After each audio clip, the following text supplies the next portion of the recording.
शांति 16 मार्च 2026 प्रातः मुरली बाबा कहउछंती मिठे बच्चे तुम मानकु सद्गतिर सबुठारु नियारा मत मिलुछि कि देहर सबु धर्म को त्याग करी आत्म अभिमानी हुओ एवं केवल मते ही मने पकाओ। तुम मानकु सद्गतिर सबुठारु नियारा मत मिलुछि कि देहर सबु धर्म को त्याग करी आत्म अभिमानी हुओ एवं केवल मते ही मने पकाओ। प्रश्न जो माने परमात्मा को नाम रूपरु अलगा कहउछंती सेमानकु तुमे केउ प्रश्न पचारि परिबो?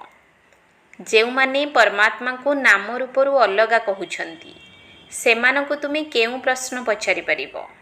उत्तर सेमानकु पचार गीतारे जहाँ देखा जाइछि अर्जुन को अखंड ज्योति स्वरूप साक्षात्कार हेला कहिले बंद कर मु सहन करि पारु नाही तेबे पुणी आपण माने नाम रूपरु अलगा बोली किपरि कहउछंती? बाबा कहउछंती मु तुम मानकर पिता हटे। पितार रूप को देखि संतान खुशी होई थाए से किपरि कहिबो जे मु सहन करि पारु नाही? गीत तेरे द्वार खड़ा भगवान भगत भर ले रे झूली। ओम शांति। भक्त माने कहउछंती आमे बहुत कांगाल होई जाइछु, हे बाबा आम समस्तंकर झूला भरी दियो।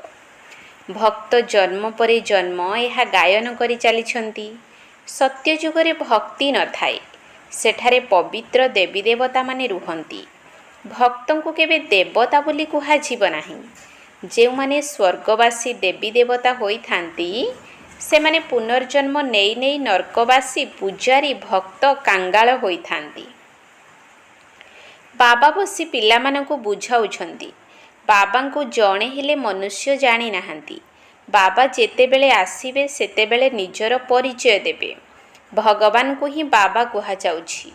सब भक्तंकर भगवान जणे, बाकी समस्ते भक्त अटंती। चर्च को जाउछंती तेबे निश्चय भक्त हेले ना। वर्तमान समस्ते पतित तम प्रधान होई पड़िछंती।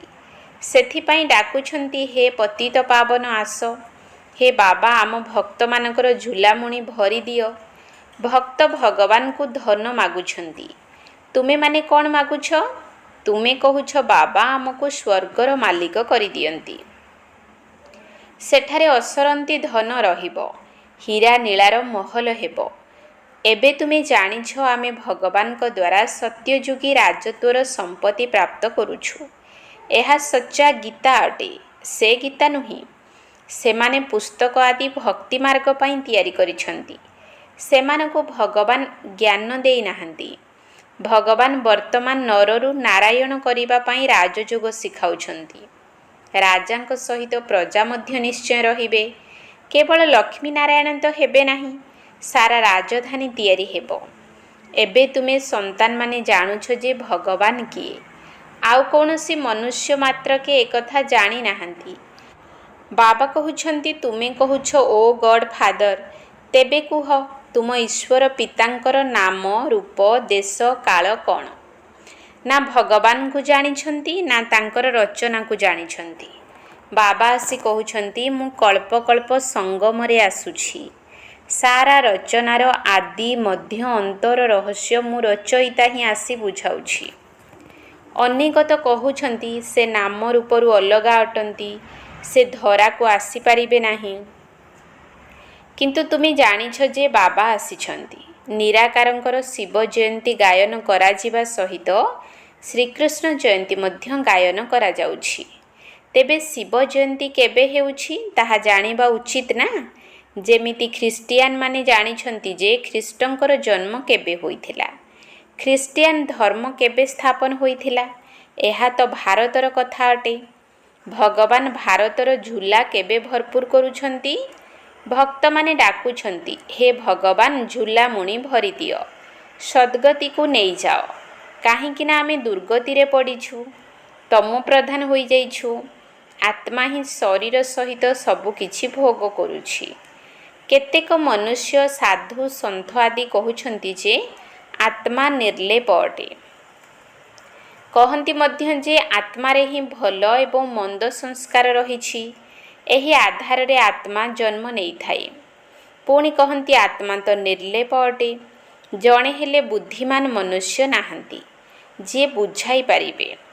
ଏଥିରେ ମଧ୍ୟ ଅନେକ ମତ ରହିଛି।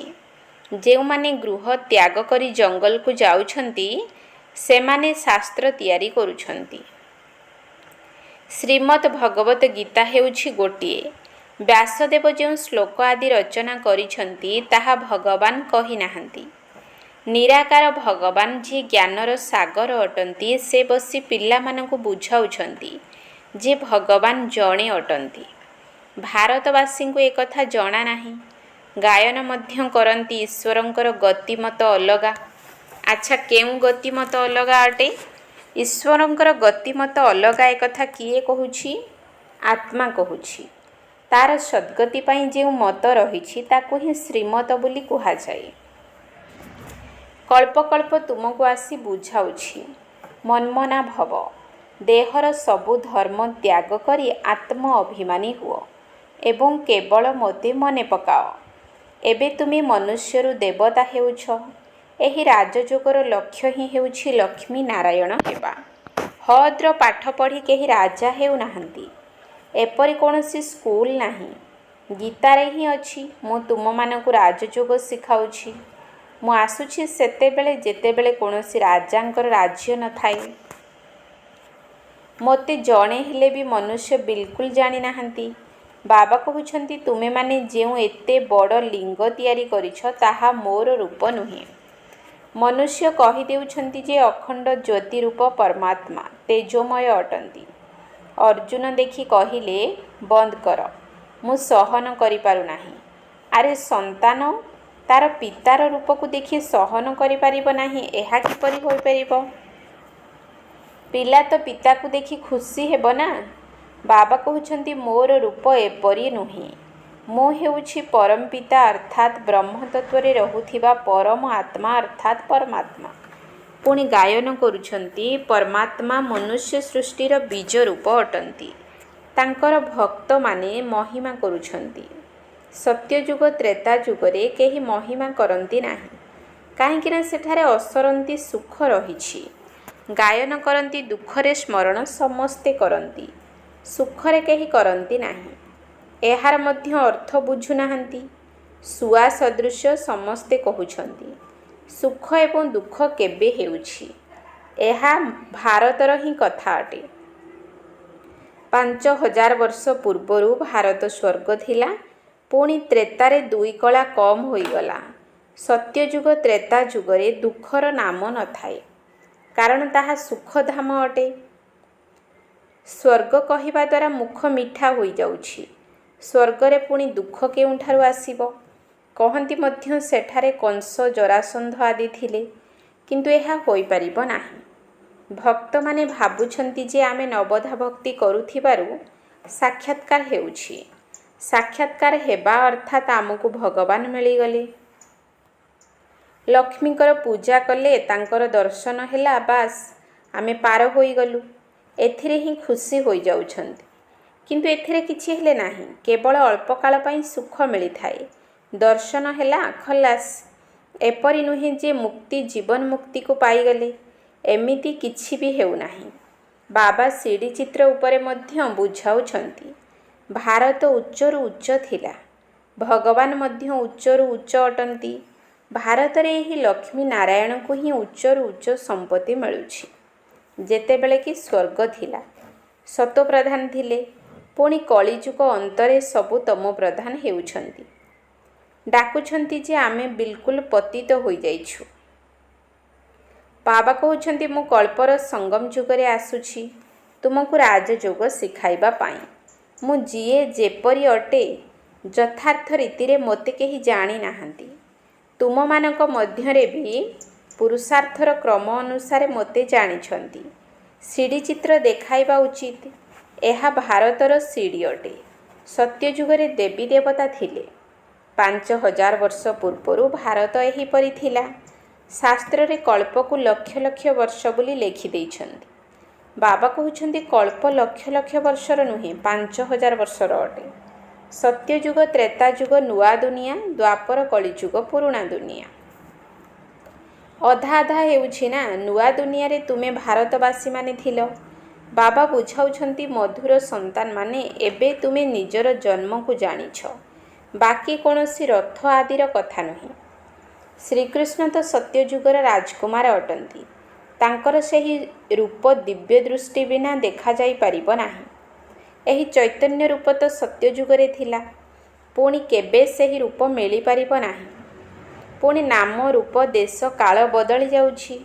84 ଜନ୍ମ ନେଉଛନ୍ତି, 84 ଜନ୍ମରେ 84 ମାତା ପିତା ମିଳିଛନ୍ତି। ଭିନ୍ନ ଭିନ୍ନ ନାମ ରୂପରେ କାର୍ଯ୍ୟ ରହୁଛି। ଏହା ଭାରତର ହିଁ ସିଡ଼ି ଅଟେ। ଏବେ ତୁମେ ହେଉଛ ବ୍ରାହ୍ମଣ କୁଳଭୂଷଣ।